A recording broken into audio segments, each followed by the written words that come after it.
દોસ્તો, હું છું એલડી મકવાણા. બોટાદ દસ્તક ન્યૂઝમાં આપનું હાર્દિક સ્વાગત છે. દોસ્તો, બોટાદ શહેરમાં ગઢડા રોડ પર શાળાઓ તમાકુ કે તમાકુનું વેચાણ કરતા વેપારીઓ ગલ્લા ધારકોને ત્યાં આરોગ્ય વિભાગ દ્વારા સરપ્રાઇઝ ચેકિંગ રેડની કામગીરી કરી હતી. 8 જેટલા દુકાનધારકો પાસેથી ₹8,000 અંકે ₹8,000નો દંડ વસૂલ કરવામાં આવ્યો હતો.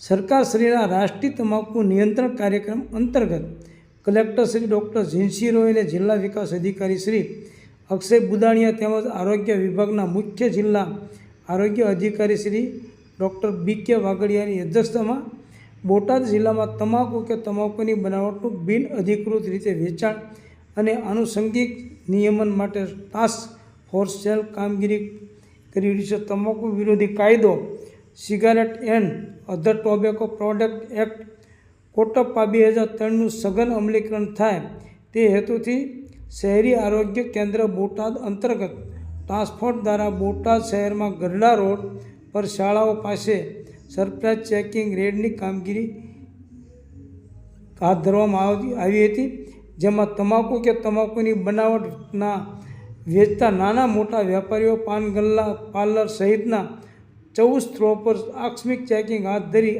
8 જેટલા દુકાનધારકો પાસેથી ₹8,000 અંકે ₹8,000નો દંડ કરવામાં આવ્યો હતો. જેમાં વેપારીઓ દ્વારા તમાકુથી કેન્સર થાય છે અને 18 વર્ષથી નાની ઉંમરની વ્યક્તિને તમાકુનું વેચાણ એ દંડનીય ગુનો છે અને સિગારેટ તથા બીડીના છૂટક વેપાર પ્રતિબંધિત છે એવું લખાણ સાથે નિર્દિષ્ટ આરોગ્ય વિષયક ચેતવણી સહિતના પોસ્ટર ચોંટાડવામાં આવ્યા હતા.